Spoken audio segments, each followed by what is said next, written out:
encore. Là-dessus, le temps est passé. Quand je vais le retrouver. La procédure pénale est l'affaire de tous. Chacun d'entre nous peut se trouver impliqué dans une affaire pénale, que ce soit en qualité de suspect, de témoin ou de juge, car les citoyens français ont vocation à être jurés de cour d'assises. De plus, les enquêtes de police, les instructions judiciaires et le procès font chaque semaine la une des journaux. Il est donc impossible de comprendre l'actualité si on ignore tout de la procédure pénale. Tout juriste doit avoir des connaissances en procédure pénale. La maîtrise de cette discipline est indispensable à ceux qui se destinent à une profession judiciaire, à ceux qui veulent devenir magistrats, avocats, huissiers ou officiers de police judiciaire. De bons résultats en procédure pénale facilitent l'admissibilité en master et en master de contentieux. La procédure pénale est un grand intérêt d'un point de vue théorique car elle est au carrefour du droit public et du droit privé. Elle relève du droit public car le procès pénal oppose d'un côté la puissance publique et de l'autre la personne poursuivie. Elle se rattache en même temps au droit privé parce que le procès pénal se déroule devant le juge judiciaire qui est le gardien constitutionnel des libertés individuelles. La procédure pénale est donc inséparable des droits de l'homme et des libertés fondamentales. La procédure pénale est l'étude de l'organisation et du déroulement du procès répressif. Il s'agit du procès que la société intente à une personne afin qu'une peine lui soit infligée pour réprimer l'infraction qu'elle a commise. Ce procès commence par la constatation de l'infraction et se poursuit jusqu'à l'exécution de la peine en passant par le jugement du délinquant et le cas échéant par les voies de recours. Si la procédure pénale était parfaite, elle permettrait de punir tous les coupables sans jamais condamner un seul innocent. Mais c'est un idéal qu'il est impossible d'atteindre, du moins dans ce monde. Dès lors, il faut se contenter de rechercher un point d'équilibre entre la défense de la société contre la délinquance et la protection des libertés individuelles. Il faut trouver un équilibre entre sécurité et liberté. Cette recherche est plus que jamais d'actualité. Or, la détermination de ce point d'équilibre dépend de facteurs politiques. Les régimes autoritaires se soucient d'abord de la sévérité de la répression, tandis que les sociétés démocratiques veillent en toutes circonstances, relativement, même face au terrorisme, à protéger les libertés fondamentales et les droits de l'homme. En effet, sous le prétexte de réprimer les infractions, il ne faut pas prendre le risque de punir un innocent. Il était déjà admis en droit romain, il y a plusieurs millénaires, qu'il vaut mieux laisser un coupable impuni que de condamner un seul innocent. Ne pas punir le coupable est une faute d'abstention qui ne constitue qu'une simple injustice. En revanche, condamner un innocent est une double injustice. C'est à la fois une faute de commission à l'égard de l'innocent injustement condamné et une faute d'omission à l'égard du coupable qui est laissé à tort, impuni. En outre, la punition d'un innocent porte atteinte à l'intérêt général en discréditant la justice pénale. Il est vrai dans l'intérêt que de la société, il importe que la répression des infractions soit aussi rapide et aussi certaine que possible. La menace d'application de la loi pénale ne suffit pas à la garantir la sécurité des personnes, des biens et de la puissance publique. Lorsque la force dissuasive de la loi pénale n'a pas réussi à empêcher l'infraction, il y a lieu de rechercher des preuves, de poursuivre les suspects, de condamner les coupables et d'exécuter les peines prononcées par le juge. Pour accomplir ces missions, l'État attribue aux enquêteurs, aux procureurs, aux juges et à l'administration pénitentiaire des prérogatives de puissance publique qui peuvent porter atteinte au patrimoine, à la vie privée et à la liberté des personnes. Autrefois, il n'y a pas si longtemps, les personnes poursuivies pénalement risquaient même de perdre leur intégrité corporelle sous la torture et leur vie sous l'échafaud. Mais la défense de l'intérêt de la société ne doit pas conduire à sacrifier l'intérêt de la personne suspectée ou poursuivie. Il faut que la procédure pénale donne les moyens de se défendre à la personne qui est parfois soupçonnée à tort d'être l'auteur de l'infraction. Elle doit lui accorder des prérogatives qu'on appelle les droits de la défense, tels que la possibilité d'accéder au dossier de la procédure et d'être assisté par un avocat. Il importe aussi que la personne suspectée soit présumée innocente jusqu'à sa condamnation définitive. La loi interdit de la traiter comme un délinquant tant qu'un doute subsiste quant à sa culpabilité. C'est pourquoi le code de procédure pénale est surnommé Code des honnêtes gens.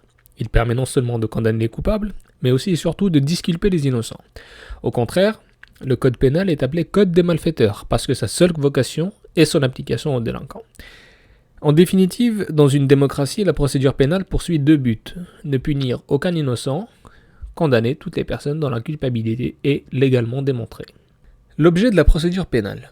On appelle droit processuel l'étude du procès, c'est-à-dire de la marche à suivre pour que la justice soit rendue. La procédure pénale a pour objet le procès répressif, parce qu'elle tend à infliger une peine à l'auteur de l'infraction. Elle appartient donc à la fois au droit processuel et au droit pénal, selon que l'on considère son genre ou son espèce. Au même titre que la procédure civile et du contentieux administratif, la procédure pénale fait partie du droit processuel. En principe, il n'y a pas de répression sans procès. La réaction de la société à l'infraction n'est pas une vengeance instinctive, mais un processus rationnel dont la principale composante est un jugement qui se prononce sur la culpabilité de la personne poursuivie. En général, nul ne doit subir une peine avant d'avoir été condamné par un juge. Il n'y a ni peine sans loi, ni peine sans jugement. Comme la procédure civile, la procédure pénale est judiciaire. Il y a unité entre la justice civile et la justice pénale. Ces deux formes de justice sont rendues par les mêmes juridictions qui sont composées des mêmes magistrats. Cependant, le procès civil est d'intérêt privé, tandis que le procès pénal est d'intérêt général. Le procès civil oppose le plus souvent deux particuliers, tandis que le procès pénal est intenté contre la personne poursuivie par la société tout entière, qui est représentée par un procureur, c'est-à-dire par un magistrat du ministère public. Alors que le procès civil ne touche que des intérêts privés, souvent d'ordre pécuniaire, le procès pénal a vocation de rétablir la paix publique que l'infraction a perturbée. Il met en cause non seulement le patrimoine, mais aussi l'honneur et la liberté de la personne poursuivie. La procédure pénale est une procédure judiciaire et non administrative. Il est vrai qu'elle met en cause la paix publique et l'intérêt général, mais c'est le juge judiciaire et non le juge administratif qui est le gardien constitutionnel des libertés individuelles en vertu de l'article 66 de la Constitution du 4 octobre 1958. Cet article fait partie des dispositions fondamentales et qui dispose que nul ne peut être arbitrairement détenu. L'autorité judiciaire, gardienne de la liberté individuelle, assure le respect de ce principe dans les conditions prévues par la loi.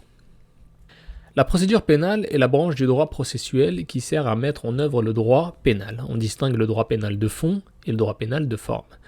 Le droit pénal de fond constitue le droit pénal général qui traite des incriminations, des peines par catégorie et le droit pénal spécial qui envisage les infractions une par une. Le droit pénal de forme se confond avec la procédure pénale. Il régit notamment les enquêtes et l'instruction, la recherche des preuves des infractions, la poursuite de leurs auteurs, l'organisation des juridictions pénales, la détermination de leurs compétences, ainsi que le déroulement du procès de répression et les voies de recours contre les jugements répressifs. En droit pénal, plus qu'en droit civil, la forme et le fond sont plus étroitement liés. La peine ne tombe pas elle-même du ciel pour frapper le délinquant. Il n'y a pas ici-bas de justice immanente. Sans la procédure pénale, le droit pénal de fond resterait lettre morte. Entre l'infraction et la sanction, le procès répressif est un passage obligé. La procédure pénale est le trait d'union entre l'infraction et la peine. Il est important de distinguer le droit pénal de fond et le droit pénal de forme pour deux raisons. D'abord, les lois de procédure pénale ne sont pas d'interprétation stricte, à la différence des lois pénales de fond. Le domaine des lois de procédure peuvent être étendus par voie d'analogie, alors que cette méthode d'interprétation extensive ne s'applique ni aux incriminations ni aux peines. La deuxième raison, les conflits de lois dans le temps ne sont pas résolus de la même façon pour les lois de fond et pour les lois de procédure. Il faut voir les articles 112-1 et 112-2 du code pénal. S'agissant des lois pénales de fond, la loi nouvelle est tantôt d'application immédiate, tantôt d'application rétroactive, selon qu'elle est plus sévère ou plus douce que la loi ancienne. En cas de changement de la loi de procédure, la loi nouvelle remplace immédiatement la loi ancienne. Elle s'applique donc sans délai à la procédure en cours, même si les faits à juger sont survenus avant son entrée en vigueur. Les sources de la procédure pénale. Alors les unes sont internationales et les autres sont internes. Des sources internationales. En matière de procédure pénale, la principale source internationale est la Convention européenne des sauvegardes des droits de l'homme et des libertés fondamentales signée le 4 novembre 1950. Il s'agit d'un traité élaboré dans le cadre du Conseil de l'Europe. Il a été ratifié par la France en partie le 3 mai 1974 et en totalité le 9 octobre 1981. L'interprétation et l'application de ce traité sont contrôlées en dernier ressort par la Cour européenne des droits de l'homme dont le siège est à Strasbourg. Ne pas confondre ce siège avec la Cour de justice de l'Union européenne dont le siège est à Bruxelles. La Cour européenne des droits de l'homme, la CEDH, statue sur les requêtes dirigées par l'un ou l'autre des 47 États qui sont membres du Conseil de l'Europe. La requête peut être formée par toute victime prétendant que la Convention a été violée. L'autorité de la jurisprudence de la Cour est telle qu'on peut la considérer comme une Cour supranationale. 2 articles de la Convention de la CESDH concernent directement le procès répressif. Il y a un article qui consacre le droit à la liberté et à la sûreté. La sûreté s'entend de la protection légale contre l'arrestation et la détention arbitraire, cet article est l'équivalent européen de la célèbre procédure anglaise d'habeas corpus. L'article 6, quant à lui, de la Convention reconnaît le droit à un procès équitable en matière civile comme en matière pénale. Ce texte est à l'origine de très nombreuses réformes en droit interne et d'une très abondante jurisprudence aussi bien européenne que nationale. La Convention est complétée par des protocoles, l'un d'eux, le 7e, énonce des principes de droit processuel applicables en matière pénale tels que le double degré de juridiction. Ensuite, nous avons une deuxième source internationale, c'est le Pacte international relatif aux droits civils et politiques. Parmi d'autres dispositions, certains protègent les libertés fondamentales comme le Pacte international relatif aux droits civils et politiques élaboré dans le cadre de l'ONU et signé le 16 décembre 1966. Le droit à la sûreté est consacré par l'article 9 de ce pacte et le principe du procès équitable par son article 14. Nous avons ensuite la Convention d'application de l'accord de Schengen du 19 juin 1990.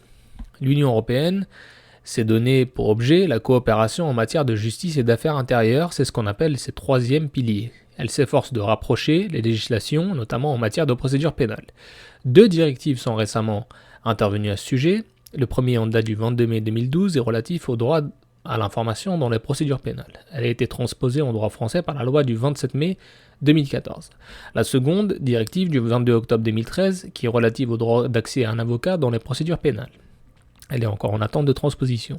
Il convient de rappeler que, comme toutes les conventions internationales ratifiées et publiées, les traités qui posent des règles de procédure pénale ont une autorité supérieure à celle des lois internes en vertu de l'article 55 de la Constitution de 1958. Cependant, le Conseil constitutionnel considère, à raison ou à tort, qu'il ne lui appartient pas de contrôler la conformité des droits internes des traités internationaux. En revanche, le juge judiciaire a généralement le pouvoir d'appliquer directement le droit issu d'un traité international, en écartant s'il y a lieu les dispositions contraires de la loi française. Fut-elle postérieure au traité, c'est ce qu'a décidé la chambre mixte de la Cour de cassation dans un célèbre arrêt du 24 mai 1975, rendu dans l'affaire Jacques Vabre.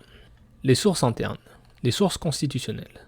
Certains des principes de la procédure pénale ont valeur constitutionnelle. Les plus importants d'entre eux figurent dans la Déclaration des droits de l'homme et du citoyen, la DDHC, du 26 août 1789. L'article 7 de la DDHC prohibe tout enfermement arbitraire de la liberté. L'article 9 énonce que l'on est présumé innocent tant qu'on n'a pas été jugé coupable. L'article 16 proclame qu'une société n'a pas de constitution si ses lois n'instituent pas de procédure assurant la garantie des droits. D'autres textes figurent dans la Constitution de 58. Il résulte de l'article 34 de cette susdite Constitution que la procédure pénale est du domaine de la loi, alors que la procédure civile est quant à elle du domaine réglementaire. En effet, la procédure pénale met en cause des libertés individuelles, tandis que les procédures civiles ne les menacent pas directement en tout cas. En outre, l'article 66 déjà cité fait de l'autorité judiciaire le gardien de la liberté individuelle. Les dispositions législatives. Si l'on délaisse les lois constitutionnelles pour passer aux lois ordinaires de procédure pénale, on constate que la plupart des dispositions législatives en ce domaine ont été codifiées déjà dans le Code d'instruction criminelle de 1808, puis dans le Code de procédure pénale de 1958, entré en vigueur le 2 mars 1959 et toujours applicable en débit d'innombrables réformes. Depuis la loi du 15 juin 2000, renforçant la présomption d'innocence et le droit des victimes, le Code de procédure pénale comporte un article préliminaire divisé en 3 paragraphes et qui énonce les principes fondamentaux de la procédure pénale française. Hormis sa première partie législative, le Code de procédure pénale contient 3 autres parties réglementaires dont les articles sont précédés des lettres R pour réglementation d'administration publique, D pour décret et A pour arrêté. On cite les articles de la partie législative par le seul numéro non précédé de la lettre L, car la procédure pénale est du domaine de la loi. Certaines dispositions de procédure pénale, souvent mélangées à des règles de fond, ne se trouvent pas dans le code de procédure pénale. Les unes sont comprises dans d'autres codes, tels que le code de l'organisation judiciaire ou le code de justice militaire. D'autres dispositions ne sont pas codifiées comme celle de l'ordonnance du 19 février 1945 relative à l'enfance-délinquance. En raison de sa dimension politique, la procédure pénale souffre de l'inflation législative. Récemment, l'activité du législateur est devenue frénétique. Par exemple, entre 1999 et 2011, 39 lois de procédure pénale. Or, plus les lois sont nombreuses, plus elles sont bâclées. La législation récente est à la fois instable et dégradée. L'essentiel de la jurisprudence en matière de procédure pénale est d'origine judiciaire. Il appartient à la Cour de cassation, et en particulier à sa chambre criminelle, d'unifier l'interprétation des lois de procédure pénale afin d'assurer l'égalité des justiciables devant la juridiction répressive.